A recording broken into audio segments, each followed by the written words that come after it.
तो बच्चों कैसे हैं आप सब। बहुत बहुत स्वागत है आपका आज की इस वीडियो में। आज का ये वीडियो क्लास 12th के बच्चों के लिए बहुत ज़्यादा खास होने वाला है, क्योंकि आज की इस वीडियो में हम लोग देखने वाले हैं बच्चों क्लास 12th का जो आपका हिंदी ऐच्छिक का सब्जेक्ट है, जिसको इंग्लिश में आप हिंदी इलेक्टिव भी बोलते हैं, इसका एक इम्पॉर्टेंट सैंपल क्वेश्चन पेपर आज की इस वीडियो में हम लोग देखने वाले हैं। और ये सैंपल पेपर आपके लिए इम्पॉर्टेंट इसलिए भी हो जाता है क्योंकि जो आपका 20 फरवरी, जी हाँ बच्चों, 20 फरवरी 2023 का जो बोर्ड एग्जाम होने वाला है ना, उसके अंदर जो भी क्वेश्चंस आने वाले हैं इस सैंपल पेपर में से बहुत सारे क्वेश्चन ऐसे होंगे जो डिट्टो रिपीट होने के चांसेस है। यानी कि जितने भी क्वेश्चंस हम लोग इस सैंपल पेपर में डिस्कस करेंगे उसमें से बहुत सारे क्वेश्चन आपके 20 तारीख के पेपर में आ सकते हैं। तो वीडियो कंप्लीट देखिएगा और इससे आपका ये भी फायदा होगा कि जो पेपर का पैटर्न रहेगा वो भी आप समझ जाएंगे कि पेपर का पैटर्न कैसा होने वाला है। और यहाँ पर मैं एक चीज और ऐड करना चाहूंगा, ये हमारा हिंदी का चौथा सैंपल पेपर है। जी हाँ बच्चों,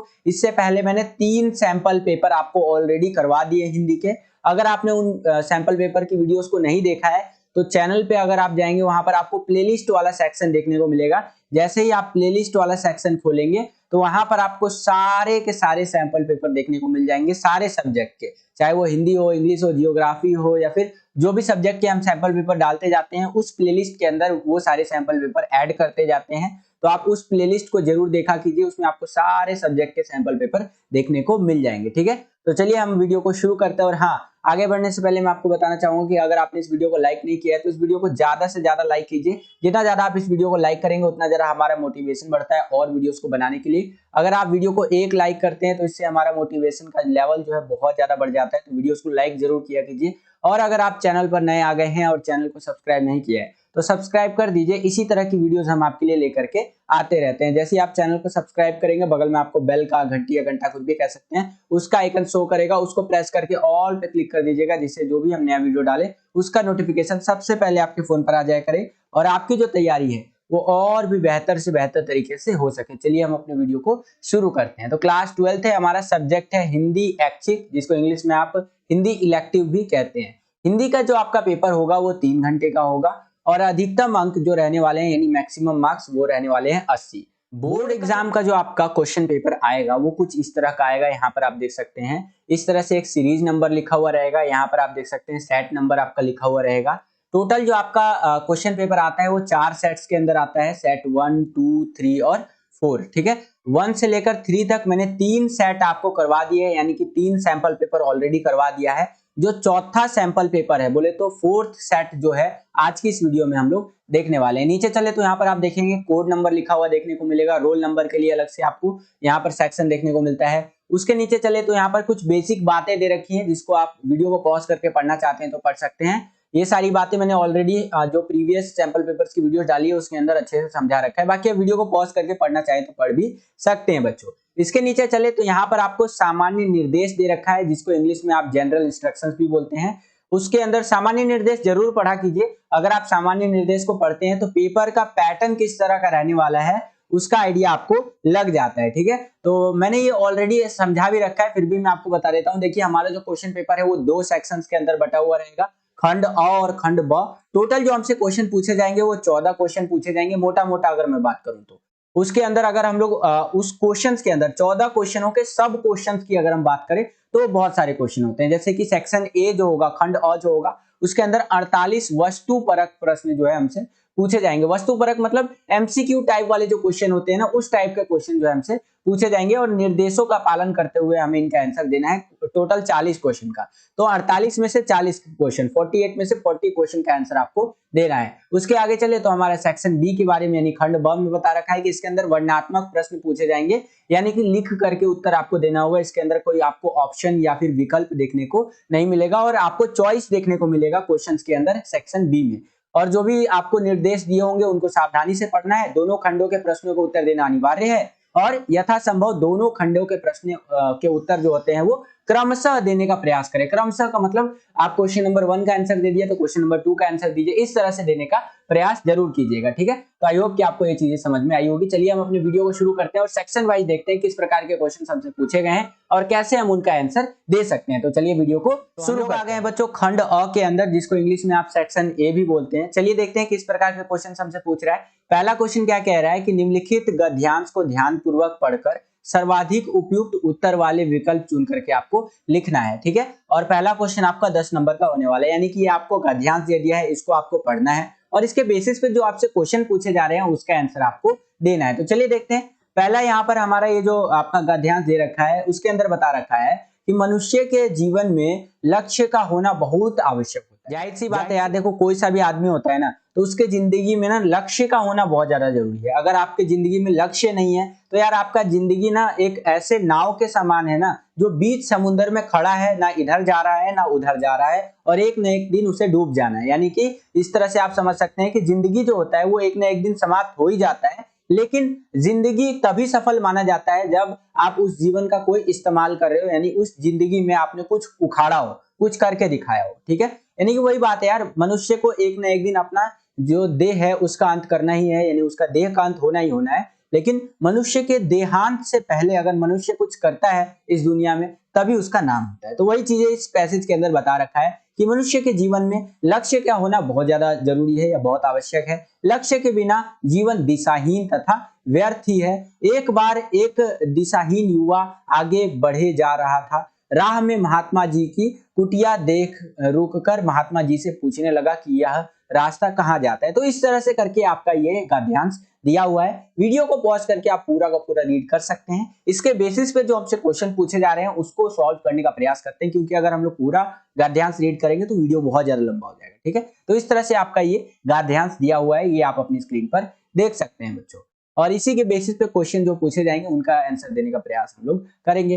तो इसी के बेसिस पे पहला क्वेश्चन पूछ रहा है कि युवा कहाँ जा रहा था। तो जो युवा था वो दिशाहीन लक्ष्य की ओर जा रहा था। जो बंदा था ना वो बंदा जा तो रहा था, चल तो रहा था, लेकिन एक ऐसे रास्ते पर वो चल रहा था जो दिशाहीन है, मतलब उसकी कोई दिशा ही नहीं है, कोई काम के लिए वो चल ही नहीं रहा है, यूं ही चले जा रहा है कि हाँ चलो भैया चलो। तो ये चीज है। तो इस हिसाब से ये जो क्वेश्चन है इसका पहला वाला विकल्प हमारा बिल्कुल सही उत्तर हो जाएगा। अगला जो हमारा प्रश्न है, देखिए क्या पूछ रहा है यहाँ पर कि किसी विद्यार्थी का लक्ष्य क्या होना चाहिए। कोई अगर स्टूडेंट है तो उसका लक्ष्य क्या होना चाहिए। तो अगर आप एक स्टूडेंट है जो कि आप हैं, तो जाहिर सी बात है आपका जो लक्ष्य होना चाहिए सबसे अधिक अंक पाना होना चाहिए। अगर आप बोर्ड एग्जाम 2023 देने जा रहे हैं तो आपका एम होना चाहिए कि यार इस बोर्ड एग्जाम 2023 का मैं एक टॉपर बन करके निकलूं यहाँ पर। जी हाँ, 2023 का ये जो सीबीएसई का बोर्ड एग्जाम हो रहा है उसका मैं टॉपर बन के निकलूं, और जैसे ही सीबीएसई का रिजल्ट आए तो टीवी पे मेरा चेहरा आए कि हाँ फलाना बच्चे ने टॉप किया है। तो ये किसी भी विद्यार्थी का एक लक्ष्य होना चाहिए। जब मैं भी स्टूडेंट था तो मेरा भी यही एम होता था कि मैं सबसे ज्यादा नंबर लाऊं। क्या मैं वो साम दाम दंड भेद लगाऊं जिससे कि मैं ज्यादा से ज्यादा नंबर लाऊं। तो आपका भी यही लक्ष्य होना चाहिए, ठीक है। तो इस हिसाब से फोर्थ वाला ऑप्शन हमारा बिल्कुल सही हो जाएगा। चलिए अगला क्वेश्चन देखिए क्या पूछ रहा है कि किसी महिला का लक्ष्य क्या होना चाहिए। तो महिला का लक्ष्य होना चाहिए आत्मनिर्भर बनना। कोई भी जो महिला होती है, लेडीज होती है, वो खुद के ऊपर डिपेंड हो, ना कि किसी दूसरे के ऊपर। क्योंकि अमूमन भारतीय समाज में ऐसा देखा गया है कि जो महिलाएं होती हैं वो दूसरे अपने जो पति होते हैं या फिर जो मर्द होते हैं, लड़के होते हैं, उन पे डिपेंडेंट होती है। तो महिला का एक प्राइमरी कह लीजिए एम या लक्ष्य ये होना चाहिए कि वो आत्मनिर्भर बने। जैसे मोदी जी बोलते हैं ना आत्मनिर्भर भारत, तो वैसे ही महिला का लक्ष्य होना चाहिए कि वो खुद के दम पर कुछ कर सके, ठीक है। तो तीसरा वाला विकल्प हमारा सही उत्तर हो जाएगा। अगला प्रश्न देखिए क्या पूछ रहा है कि व्यक्ति अपना लक्ष्य कैसे निर्धारित करता है। तो व्यक्ति जो है, अगर आप है एक व्यक्ति है जो कि आप हैं, जाहिर सी बात है यार मैं क्या बोल रहा हूँ, खैर, तो आप एक व्यक्ति है तो आप अपना लक्ष्य कैसे निर्धारित कर सकते हैं कि भाई मेरे को फलाना फलाना काम करना है, मेरे को बोर्ड एग्जाम में टॉप करना है, मेरे को इससे अच्छे नंबर लाने हैं। तो ये आप कैसे डिपेंड कर मतलब कैसे निर्धारित कर सकते हैं। तो वो आप कर सकते हैं अपनी क्षमता के अनुसार। देखिए ये आप मानिए या ना मानिए, हर एक व्यक्ति का एक कैपेसिटी होता है, एक क्षमता होता है कि हाँ ये बंदा ये कर सकता है, ये बंदा ये कर सकता है। तो अगर आप अपना एम यानी लक्ष्य निर्धारित कर रहे हैं तो अपनी क्षमता को जरूर देखें, ठीक है। तो व्यक्ति को अपना लक्ष्य कैसे निर्धारित करना चाहिए, अपनी क्षमता, अपनी कैपेसिटी के हिसाब से। तो पहला वाला विकल्प हमारा बिल्कुल सही उत्तर हो जाएगा। अगला क्वेश्चन है कि छोटे लक्ष्य प्राप्त करने पर क्या होता है। यानी जो छोटा लक्ष्य होता है, स्मॉल एम जिसको आप कह सकते हैं इंग्लिश में, तो वो अगर आप अचीव कर लेते हैं या प्राप्त कर लेते हैं तो उससे क्या होता है, तो उससे मनुष्य में आत्मविश्वास आ जाता है। छोटा लक्ष्य अगर व्यक्ति प्राप्त कर लेता है तो सपोज दैट कि आप मान लीजिए आपने ये सोचा कि भाई कल मेरा पेपर है, या कल कह रहा हूँ 10 दिन बाद मेरा पेपर है, तो मैं क्या करूंगा कि हर रोज जो है 2-2 घंटे पढ़ाई करूंगा। तो आपने पहले दिन अगर 2 घंटे पढ़ाई कर लिया ना, तो आपका अंदर जो कॉन्फिडेंस लेवल है, आत्मविश्वास है, वो और ज्यादा बढ़ जाएगा कि यार पहला दिन 2 घंटा हो गया, चलो रोज अब मैं 2-2 घंटे पढ़ूंगा ना तो मेरा पेपर अच्छा जाएगा। तो ये होना चाहिए। तो छोटा लक्ष्य यानी स्मॉल एम अगर आप अचीव करते हैं तो इससे क्या होगा, मनुष्य का जो आत्मविश्वास है, सेल्फ कॉन्फिडेंस जिसको आप कह सकते हैं या कॉन्फिडेंस लेवल कह लीजिए, वो बढ़ जाता है। ठीक है, तो दूसरा वाला विकल्प हमारा बिल्कुल सही उत्तर हो जाएगा। अगला है कि किसका जीवन सार्थक है, यानी कि कौन है जिसका जीवन जो है सार्थक है। तो जो परिस्थितियों को बदलने का साहस रखता है ना, उसी का जीवन सार्थक है। ठीक है, अगर एक ऐसा बंदा है जो अपनी परिस्थितियों को झेल रहा है और उसी के अंदर चल रहा है, तो वो उसका जीवन सार्थक नहीं है। एक ऐसा बंदा है कि जो गरीबी से निकल करके अमीर बनने के लिए परिस्थितियों को मात देते हुए वो अमीर बना है बंदा, तो वो उसका जीवन सार्थक है। एग्जाम्पल के लिए अपने मोदी जी यार चाय बेचते थे, चाय बेचते बेचते आज प्रधानमंत्री बन गए। तो कहा जा सकता है कि मोदी जी जो है, हमारे नरेंद्र दामोदर दास मोदी जी जो अभी प्रधानमंत्री जी, उनका जीवन सार्थक है और उन्हीं के जैसे जीवन जैसा बनना चाहिए लोगों को। मतलब ये नहीं कि हर बंदा प्रधानमंत्री बन जाएगा, लेकिन हाँ, उनके तरह छोटे छोटे लक्ष्यों को प्राप्त करते करते एक दिन बड़ा लक्ष्य प्राप्त करना चाहिए। ठीक है, तो इस हिसाब से यहाँ छठा क्वेश्चन जो है, इसका पहला वाला विकल्प हमारा बिल्कुल सही उत्तर हो जाएगा। ये 5वें का आंसर था। चलिए अगला क्वेश्चन देखिए, यहाँ पर 7वां क्वेश्चन क्या पूछ रहा है कि बड़े लक्ष्य को प्राप्त करने के लिए क्या करना चाहिए। तो अगर आपको बड़े लक्ष्यों को प्राप्त करना है तो सबसे पहले छोटे छोटे लक्ष्य बनाने चाहिए। यानी कि छोटे छोटे अगर आप लक्ष्य बनाते हैं तभी आप बड़े लक्ष्य को प्राप्त कर सकते हैं। ये नहीं कि आपने आज सोच लिया कि हाँ मेरे को 10 दिन बाद आईएएस बनना है, तो आप 10 दिन बाद आईएएस नहीं बन सकते। ठीक है, इसके लिए क्या करना पड़ेगा, आपको 10-10 दिन का अंतराल लेकर के ये सोचना होगा कि हाँ एक महीने में 30 दिन है, तो 30 दिन में 10-10 दिन का गैप लेके इस तरह से मैं पढ़ाई करूंगा और ऐसे साल दर साल पढ़ाई करके एक न एक दिन में आईएएस ऑफिसर बन जाऊंगा। तो छोटे छोटे लक्ष्यों को प्राप्त करना चाहिए। ठीक है ना, बूंद बूंद से घड़ा भरता है उस टाइप का समस्या। चलिए अगला क्वेश्चन देखते हैं। 8वां क्वेश्चन यहाँ पर क्या पूछ रहा है कि लक्ष्य के बिना जीवन कैसा हो जाता है। तो लक्ष्य के बिना जो जीवन होता है ना, वो दिशाहीन या व्यर्थ हो जाता है। क्योंकि देखो भाई, जिंदगी एक फिक्स है कि एक जो बंदा जिंदा हुआ है, एक पैदा लिया है, भारत की मैं बात कर रहा हूँ, इंडिया में, तो उसका अमूमन जो लाइफ होता है वो 70 साल का होता है। आज के टाइम पे बता रहा हूँ, 2023 की बात बता रहा हूँ। ठीक है, यानी एक बंदा ऑन एवरेज 70 साल तक जीता है। ठीक है, तो 70 साल में भैया उनका क्या कहते हैं, मतलब देहांत हो ही जाना है, एक्सपायर हो ही जाएंगे वो 70 साल में। तो ऐसा थोड़ी ना कि 70 साल एकदम मौज मस्ती काटा, नहीं भाई। जिंदगी में आपका एक एम होना चाहिए, लक्ष्य होना चाहिए, तभी आपका जो जिंदगी है वो सफल होगा। नहीं तो आपका जिंदगी जो है दिशाहीन है और व्यर्थ है, बर्बाद है जिंदगी, कोई फायदा नहीं है आपकी जिंदगी का। चलिए अगला क्वेश्चन देखते हैं। अगला क्वेश्चन है 9वां क्वेश्चन कि हमें कब तक स्वयं पर विश्वास रखना चाहिए।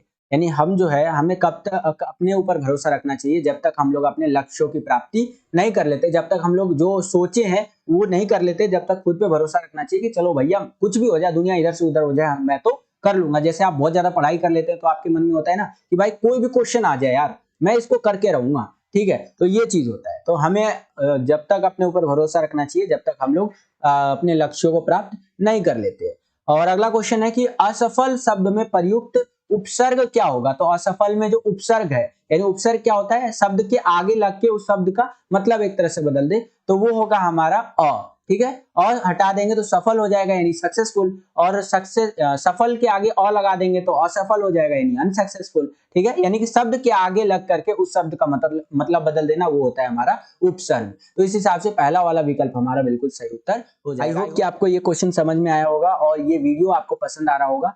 वीडियो अगर आपको पसंद आ रहा है तो वीडियो को लाइक जरूर कीजिए बच्चों। जितना ज्यादा आप वीडियो को लाइक करते हैं उससे हमारा बहुत ज्यादा मोटिवेशन बढ़ता है और वीडियोस को बनाने के लिए। एक लाइक अगर आप करते हैं तो इससे हमारा मोटिवेशन का लेवल लाखों करोड़ों अरबों खरबों ट्रिलियन मिलियन पता नहीं कितना गुना बढ़ जाता है। वीडियो लाइक जरूर कीजिएगा। चैनल पर अगर आप नए आ गए हैं, चैनल को सब्सक्राइब नहीं किया है तो सब्सक्राइब कर लीजिए। इसी तरह की वीडियोस हम आपके लिए लेकर के आते रहते हैं। जैसे आप चैनल को सब्सक्राइब करेंगे, बगल में आपको बेल का, घंटी या घंटा कुछ भी कह सकते हैं, उसका आइकन शो करेगा। उसको क्या करना है, आपको प्रेस करना है और ऑल पे क्लिक करना है, जिससे जो भी हम नया वीडियो डाले उसका नोटिफिकेशन सबसे पहले आपके फोन पर आ जाया करे और आपकी जो तैयारी है वो और भी बेहतर से बेहतर तरीके से हो सके। चलिए अगला क्वेश्चन देखते हैं। अब हम लोग आ गए हैं दूसरे क्वेश्चन के अंदर। इसमें क्या बोल रहा है, नीचे दो अपठित काव्यांश दिए गए हैं, किसी एक काव्यांश पर आधारित प्रश्नों के सर्वाधिक उपयुक्त उत्तर वाले विकल्प चुन करके आपको लिखना है। यानी कि नीचे जो है आपको दो काव्यांश दे दिया है, काव्यांश नंबर 1, काव्यांश नंबर 2, और उनमें से कोई एक काव्यांश जो है आपको करना है, ठीक है। यानी दो में से कोई एक क्वेश्चन करना है और उसमें आपको विकल्प यानी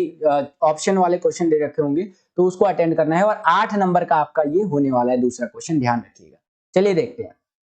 पहला वाला जो काव्यांश है, काव्यांश नंबर 1, इसके अंदर देखिए कुछ बातें बता रखा है, जैसे कि मैंने झुक चे को देखा तो झलकी आशा की रेखा। इस तरह से करके आपका ये काव्यांश पूरा का पूरा दे रखा है। वीडियो को पॉज करके पूरा का पूरा आप इसको रीड कर सकते हैं। इसके बेसिस पे जो हमसे क्वेश्चन पूछे जाएंगे उनका आंसर हम लोग देने का प्रयास करेंगे, ठीक है। तो वीडियो को पॉज करके पूरा रीड कर सकते हैं। चलिए देखते हैं इसके बेसिस पे पहला क्वेश्चन क्या पूछ रहा है कि कवि ने नीचे क्या देखा। तो कवि ने नीचे देखा कि ऊपर आते एक ब्राह्मण को, क्या देखा उसने कि ऊपर एक ब्राह्मण जो है वो आ रहा है, ठीक है।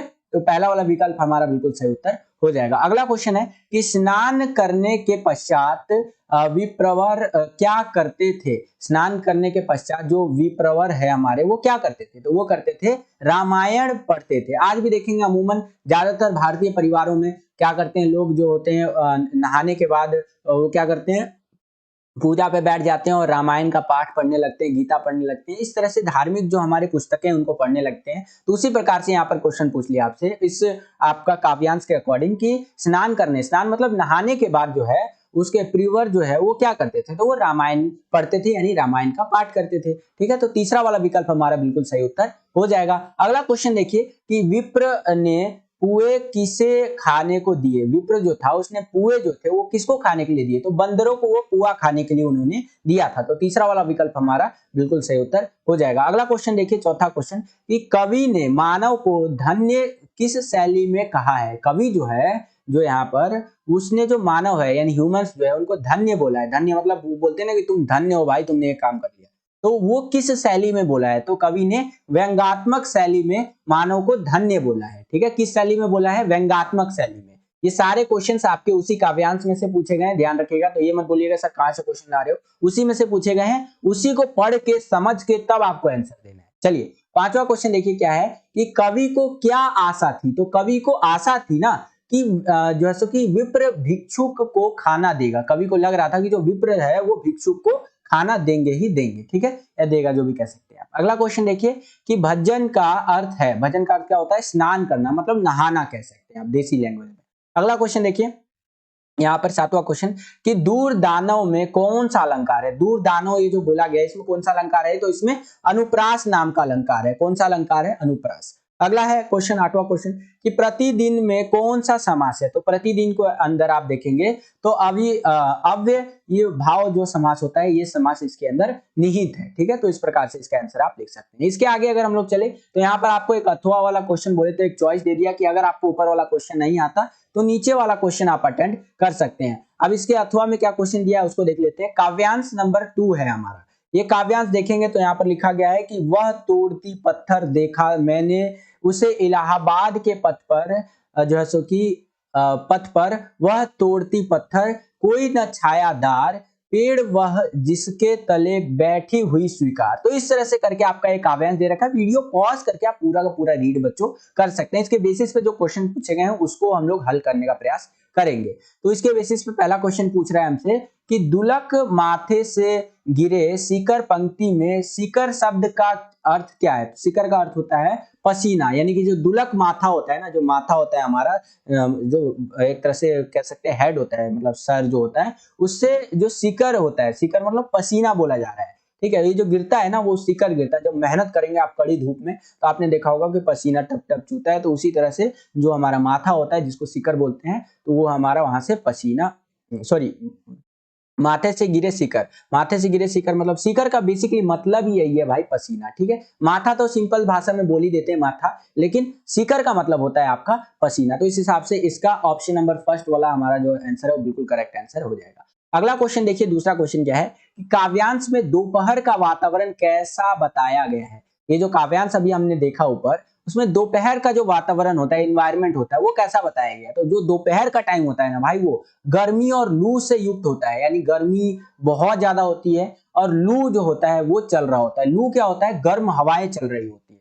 तो तीसरा वाला विकल्प हमारा बिल्कुल सही उत्तर हो जाएगा। इसके आगे चले तो तीसरा क्वेश्चन देखिए क्या है हमारा कि नत नयन प्रिय कर्म रत मन से अभिप्राय क्या है। तो इससे अभिप्राय है झुके हुए सुंदर नयन कर्म साधना में लीन है, यानी कि झुके हुए सुंदर नयन यानी कि जो आंखें है वो झुकी हुई है लेकिन आपका एक कह सकते हैं कर्म साधना में लीन है। ठीक है, तो इस प्रकार से पहला वाला विकल्प हमारा सही उत्तर हो जाएगा। अगला क्वेश्चन देखिए, चौथा क्वेश्चन क्या है कि भूमि किसके समान जल रही है। जो भूमि है वो किसके समान जल रही है, वो जो धरती है तो वो है आपका रुई के समान जल रही है। आप देखेंगे ना, रुई में आग लगाएंगे, एजुकेशनल पर्पस के लिए बता रहा हूँ, रुई में अगर आप आग लगाते हैं तो तुरंत जल उठता है।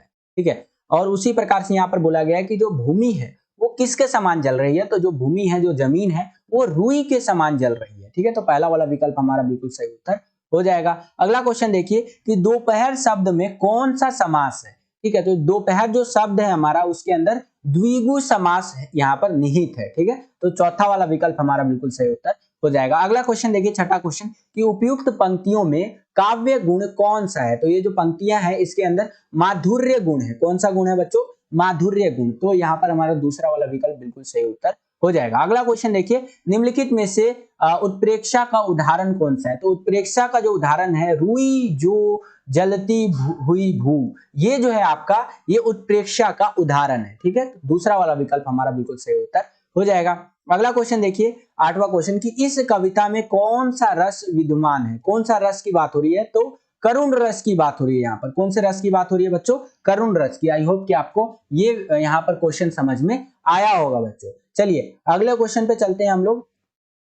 तीसरा क्वेश्चन यहाँ पर देखिए क्या कह रहा है कि निम्नलिखित प्रश्नों के उत्तर देने के लिए उपयुक्त विकल्प का आपको चयन करना है। ठीक है, यानी कि क्वेश्चंस को पढ़िए, जो सही आंसर आपको लगता है वो यहाँ पर सिलेक्ट करके लिख दीजिए। और तीसरा क्वेश्चन जो रहेगा आपका 5 नंबर का रहेगा, ध्यान रखिएगा। तीसरे के पहले में देखिए यहाँ पर क्या क्वेश्चन पूछा है कि इंटरनेट पर अखबारों के प्रकाशन या खबरों का आदान प्रदान क्या कहलाता है। इंटरनेट पे अगर आप देखेंगे तो उसके अंदर आप देखेंगे अखबार भी आते हैं, जिसको ई पेपर आप कहते हैं, ई न्यूज़पेपर, और खबर जो होता है उसका आदान प्रदान क्या कहलाएगा, तो वो कहलाएगा हमारा पत्रिका प्रकाशन। ठीक है, माफी चाहूंगा, उसको आप लोग इंटरनेट पत्रकारिता बोलेंगे। ठीक है, क्या बोलेंगे, इंटरनेट पत्रकारिता। ठीक है, दूसरा वाला विकल्प हमारा बिल्कुल सही उत्तर हो जाएगा। दूसरा क्वेश्चन देखिए बच्चों क्या पूछ रहा है कि दृश्य प्रिंट जनसंचार माध्यम का उदाहरण हो सकता है श्रव्य। ठीक है, यानी कि एक ऐसा माध्यम जिसके अंदर आप कह लीजिए दृश्य, ठीक है, प्रिंट और जनसंचार ये सारी चीजें मिली हुई हो, तो उसका उदाहरण क्या हो सकता है।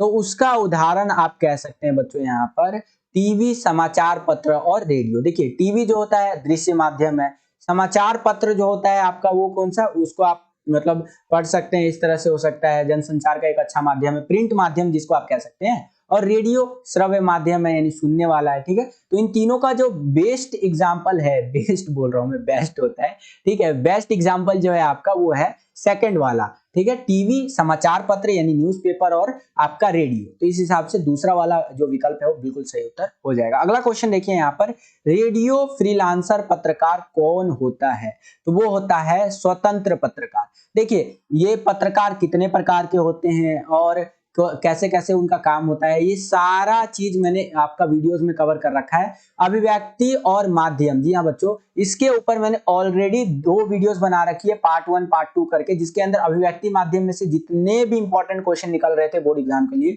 वो सारा का सारा आपका इन 2 वीडियोस के अंदर मैंने कवर कर दिया। तो उसको जरूर देखिएगा, आई बटन में उसका लिंक डाल दूंगा उन वीडियोस का, उसको जरूर देखिएगा, आपको बहुत ज्यादा मदद मिलेगा आपके एग्जाम्स के अंदर। मैं नहीं समझता कि उससे अलग कुछ क्वेश्चंस आने वाले हैं आपके बोर्ड एग्जाम के अंदर। ठीक है, मैंने सारा चीज कवर कर रखा है उसके अंदर, चाहे आपका उल्टा पिरामिड शैली हो, रेडियो माध्यम हो, और कोई भी माध्यम, जितने भी इंपॉर्टेंट क्वेश्चन निकल रहे थे ना सारा कवर कर दिया। तो उस वीडियो को जरूर देखिएगा, उन दोनों वीडियोस को। ठीक है, आई बटन में आपको मैं उसका जो है लिंक दे दूंगा, आई बटन में क्लिक करके आप उन वीडियोस को जरूर देखिएगा। चलिए यहाँ पर देखिए बोला है रेडियो फ्रीलांसर पत्रकार कौन होता है। ठीक है, तो यहाँ पर ये रेडियो हटाइए, ठीक है, रेडियो गलत टाइप हो गया है, फ्रीलांसर पत्रकार बेसिकली क्वेश्चन आता है कि फ्रीलांसर कौन होता है। तो देखिए पत्रकार 3 प्रकार के होते हैं, एक होता है फ्रीलांसर, एक होता है अंशकालिक, एक होता है पूर्णकालिक। फ्रीलांसर जो होता है ना एकदम स्वतंत्र होता है, ठीक है, कि भाई एकदम मैं फ्री हूँ, जब मन करेगा वहां काम करूंगा। मान लीजिए कि एक अखबार है जिसका नाम ए है, तो अगर वो मेरे को 20,000 रुपए दे रहा है तो मैं यहाँ काम कर रहा हूँ। वहीं पे मान लीजिए कुछ टाइम बाद एक अखबार है जिसका नाम बी है और वो मुझे 30,000 रुपए दे रहा है, तो मैं इस बी वाले अखबार में काम कर लूंगा, क्योंकि मैं फ्रीलांसर हूँ। नाम से समझ रहे हैं ना, फ्रीलांसर, ठीक है। फ्रीलांसर मतलब जो ज्यादा इसको पैसा देगा भुगतान के आधार पर ये काम कर लेता है।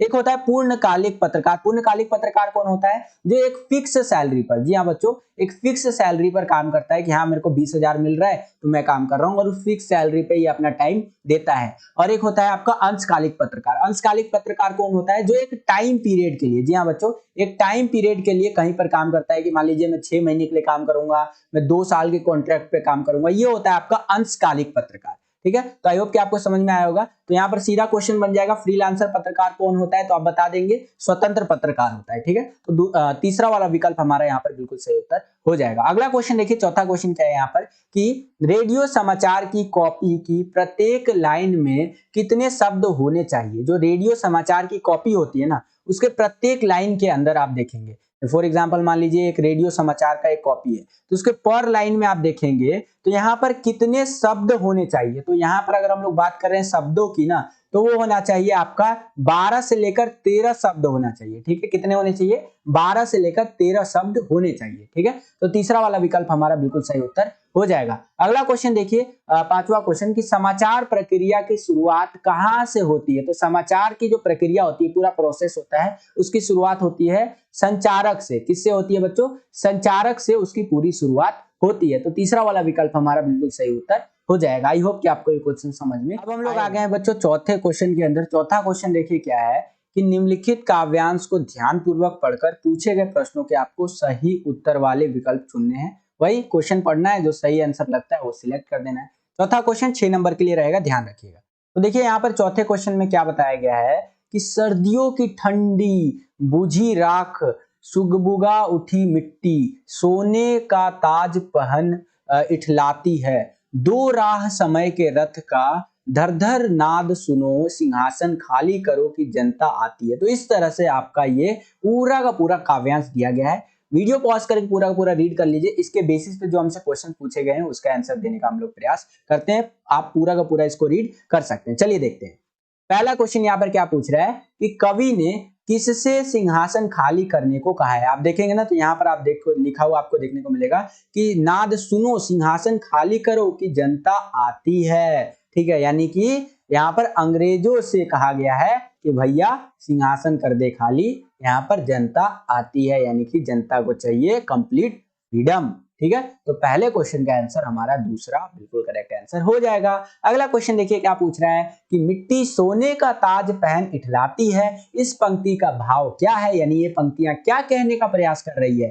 तो ये पंक्तियां कहने का प्रयास कर रही है कि जनतंत्र आ रहा है, प्राप्त कर पाएगी, ठीक है। तो इस तरह से आप समझ सकते हैं। देखिए जब भी आपसे ना कोई पंक्ति का भाव पूछे, तो आप समझ जाइए कि उन लाइनों का मतलब क्या है, ठीक है। जैसे कि मान लीजिए बचपन में जब आपकी मम्मी जो है आपको बहुत मारती थी और आप भाग जाते थे, ठीक है, तो आप जब मतलब नहीं आते थे मम्मी के पास, तो मम्मी पीछे डंडा लेकर के क्या बोलती थी, कि आजा मैं तुझे नहीं मारूंगी, ठीक है। तो उस टाइम पे आपको लगता था कि नहीं मारेंगी, लेकिन एक्चुअली में क्या होता था, मम्मी आपको मारती थी, ठीक है। ऐसा सबको बचपन में होता है। तो यहाँ पर मम्मी के बुलाने का भाव क्या है, कि बेटे आजा तेरे को नहीं मारूंगी। मम्मी ये जो लाइनें बोल रही है इसका भाव है कि वो आ तो जा बेटे, तब तो मैं देख लूंगी तेरे को मारना है कि नहीं मारना है।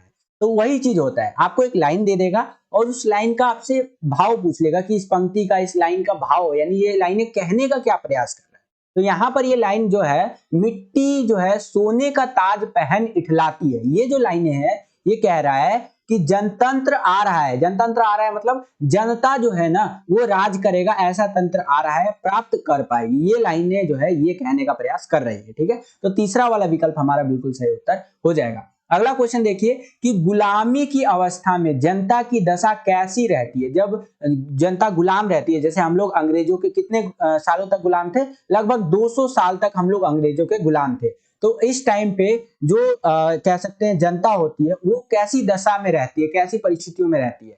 तो यहाँ पर उनके ऊपर बहुत ज्यादा जुल्म ढाए जाते हैं। जैसे बोलते थे ना अंग्रेज लोग, यू गरीब हिंदुस्तानी, एजुकेशनल पर्पस के लिए बता रहा हूँ, ठीक है। तो जनता के ऊपर बहुत ज्यादा जुल्म ढाया जाता है, अपनी बात नहीं कह पाती है जनता, मतलब वो अपनी बात कह ही नहीं सकती, क्योंकि वो कुछ भी कहने आएगा तो तुरंत बोल देगा यार तू मेरा गुलाम है और तू मेरे को सुना रहा है। तो इसलिए जनता यहाँ पर कोई बात अपनी नहीं रख पाती थी, शोषण का शिकार होती थी। यानी कि आप देखिए अंग्रेज लोग जब हम पे राज करते थे तो कितना वो शोषण करते थे, मार काट करते थे, बलात्कार आदि किया करते थे। ये फैक्ट्स के ऊपर बता रहा हूं मैं आपको, ठीक है, एजुकेशनल पर्पस के लिए। तो यहाँ पर ये सारी चीजें हमें देखने को मिलती है। तो इस हिसाब से चौथा वाला जो विकल्प है उपरोक्त सभी, ये बिल्कुल सही उत्तर हो जाएगा।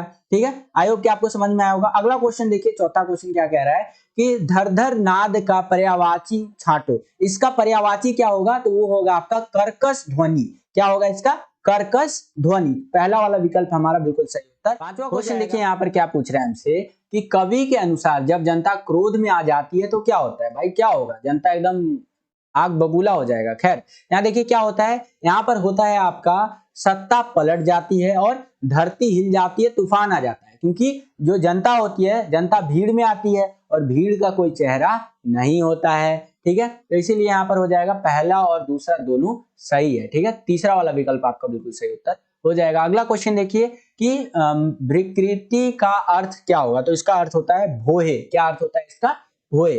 अगला क्वेश्चन देखिए, सातवां क्वेश्चन क्या बोल रहा है कि मानो जनता हो फूल जिसे एहसास नहीं मैं कौन सा अलंकार है। मानो जनता हो फूल जिसे एहसास नहीं में कौन सा अलंकार है, तो इसमें उत्प्रेक्षा अलंकार है बच्चों। कौन सा अलंकार है, उत्प्रेक्षा। दूसरा वाला विकल्प हमारा बिल्कुल सही उत्तर हो जाएगा। अगला क्वेश्चन देखिए कि लेकिन होता जो है कि भूडोल बवंडर उठते हैं। जनता जब कोपाकुल हो भ्रिकृति चढ़ाती है में कौन सा काव्य गुण व रस है, तो इसमें आपका ओज व रोद रस है। आपका कौन सा है, ओज व रोद रस। ठीक है, इस तरह से आगे चलते हैं बच्चों। अब हम लोग आ गए हैं पांचवें क्वेश्चन के अंदर। इसमें क्या बोल रहा है, निम्नलिखित गद्यांश को पढ़कर दिए गए प्रश्नों के सही उत्तर आपको लिखने हैं, मतलब विकल्प चुन करके बेसिकली। और पांचवा क्वेश्चन भी आपका यहाँ पर 6 नंबर के लिए रहने वाला है, ध्यान रखिएगा। तो चलिए देखते हैं, ये जो आपका गद्यांश दे रखा है इसको थोड़ा सा देख लेते हैं कि एक मिल मालिक के दिमाग में अजीब अजीब ख्याल आया करते थे, जैसे सारा संसार मिल हो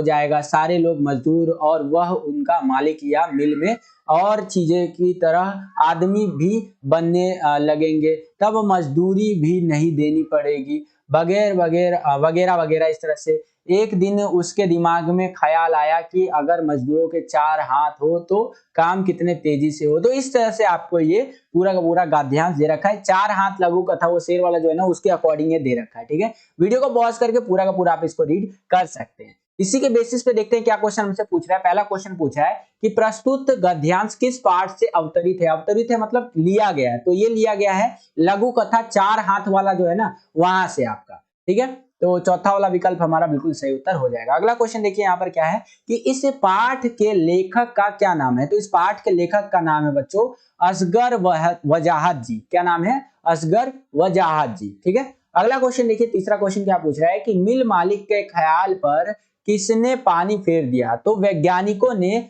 मिल मालिक के ख्याल पर पानी फेर दिया। चौथा क्वेश्चन देखिए यहाँ पर क्या बोल रहा है कि मिल मालिक द्वारा मजदूरों के 4 हाथ लगवाने के क्या उद्देश्य थे, तो वो चाहता था, जो मिल का मालिक था वो क्या चाहता था कि काम को शीघ्रता से करवाना, यानी जो काम वो करवाना चाहता था जो भी मजदूरों से वो जल्दी से जल्दी हो। कोई भी देखेंगे ना मजदूरों को मतलब एकदम शोषण करना चाहते हैं। कोई भी अगर आप फैक्ट्री का मालिक देख लीजिए या कहीं का भी मालिक देख लीजिए ना, तो वो चाहेगा ना कि भाई मजदूर को अगर एक दिन का मैं 350 रुपए दिहाड़ी दे रहा हूँ ना, तो 350 रुपए दिहाड़ी में ना भाई पूरा निचोड़ दूं। ठीक है, 350 रुपए दिहाड़ी में मैं आपको ना 1 लाख रुपए का काम करवा लूं, जो कि पॉसिबल नहीं होता है। ठीक है, तो वही यहाँ पर मिल मालिक चाहता था कि काम को शीघ्रता से करवाना, एकदम जल्दी जल्दी करो भाई, जल्दी जल्दी।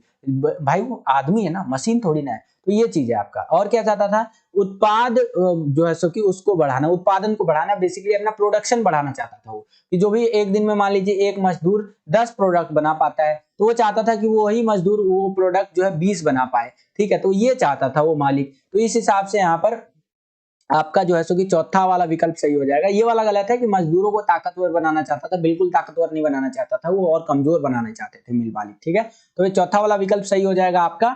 क व ख दोनों ही सही है, ठीक है। तो इस हिसाब से आप लिख सकते हैं। अगला क्वेश्चन देखिए कि वैज्ञानिकों को नौकर किसने बनाया। वैज्ञानिक जो थे उसको नौकर किसने बनाया है, तो पूंजीपतियों ने नौकर बनाया। पूंजीपति कौन, अमीर अमीर जो बंदे होते हैं ना, उन्होंने वैज्ञानिकों को नौकर बनाया है, ठीक है। तो इस तरह से इसका दूसरा वाला विकल्प हमारा बिल्कुल सही उत्तर हो जाएगा। अगला क्वेश्चन देखिए, ये गद्यांश आपकी अंतरा भाग 2 पुस्तक के किस खंड से लिया गया है। तो ये जो गद्यांश है बच्चों, ये आपका गद्य खंड से ये लिया गया है, ठीक है, ध्यान रखिएगा। चलिए अब हम लोग आ गए हैं छठे क्वेश्चन के अंदर। इसमें क्या बोल रहे हैं, निम्नलिखित प्रश्नों के सही उत्तर वाले विकल्प चुन करके वही आंसर देना है। बेसिकली एमसीक्यू वाले क्वेश्चन ही है। 5 नंबर का रहेगा छठा क्वेश्चन, ध्यान रखिएगा। एक एक नंबर के 5 क्वेश्चन करने हैं आपको।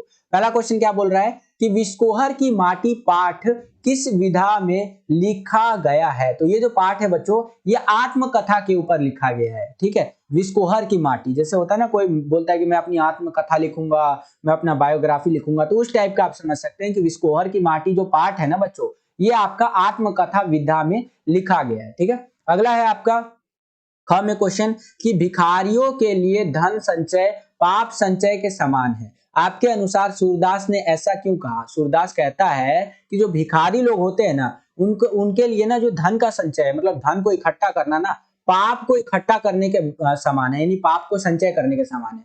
तो सूरदास ने ऐसा कहा क्योंकि ग्रामीण सामाजिक दृष्टिकोण के कारण, गांव वालों का जो सामाजिक दृष्टिकोण था ना, तो गांव के समाज में जो एक होता है ना कि एक चीज चल रहा होता है कि हाँ ये चीज गलत है, ये चीज सही, तो उस चीज को ध्यान में रख करके सूरदास ने ये बात बोली कि एक भिखारी जो होता है ना, वो अगर धन को इकट्ठा करेगा तो पाप इकट्ठा कर रहा है, ठीक है। तो ख वाला विकल्प हमारा बिल्कुल सही उत्तर हो जाएगा। नीचे चलते हैं, तीसरा क्वेश्चन, निम्नलिखित कथनों पर विचार कीजिए। चलिए थोड़ा विचार कर लेते हैं।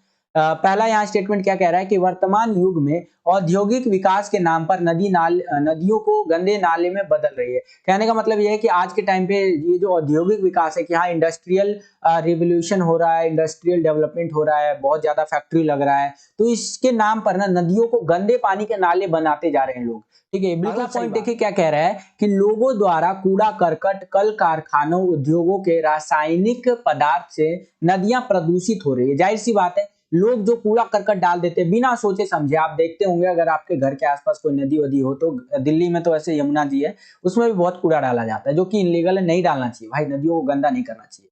और ये जो रासायनिक पदार्थ नदियों में डाल रहे हैं, इससे नदी बहुत ज्यादा प्रदूषित हो रही है। अगला स्टेटमेंट क्या कह रहा है कि इन सभी कारणों से नदी जो है, नदियां जो है सड़े नालों में बदल रही है। नदियां आप देखेंगे ना भाई, आज के टाइम बिल्कुल गंदी से गंदी होती जा रही है यार, ठीक है। पवित्र से पवित्र नदियां ले लीजिए, इंसान लोग क्या कर रहे हैं ना, नदियों को गंदे पानी के नाले बनाते जा रहे हैं। ये स्टेटमेंट भी बिल्कुल सही है। सिप्रा, चंबल, नर्मदा, चोरल आदि इन सभी नदियों को विकास की सभ्यता ने गंदे पानी के नालों में बदल दिया है। ये कुछ नदियों के नाम बताया है जिसके अंदर लोग इतना ज्यादा प्रदूषण फैला रहे हैं कि ये गंदे पानी के नाले बनते जा रहे हैं, या कह लीजिए बन गए हैं, ठीक है। तो चारों स्टेटमेंट सही है आपका, तो इस हिसाब से आपका सही विकल्प हो जाएगा पहला, दूसरा, तीसरा और चौथा, ठीक है। आई होप कि आपको समझ में आया होगा। अगला क्वेश्चन देखिए क्या है कि लेखक प्रभास जोशी के अनुसार नर्मदा मैया के पास बैठने से कैसा आनंद मिलता है। तो लेखक प्रभास जोशी के अनुसार अगर हम लोग नर्मदा मैया के सामने बैठते हैं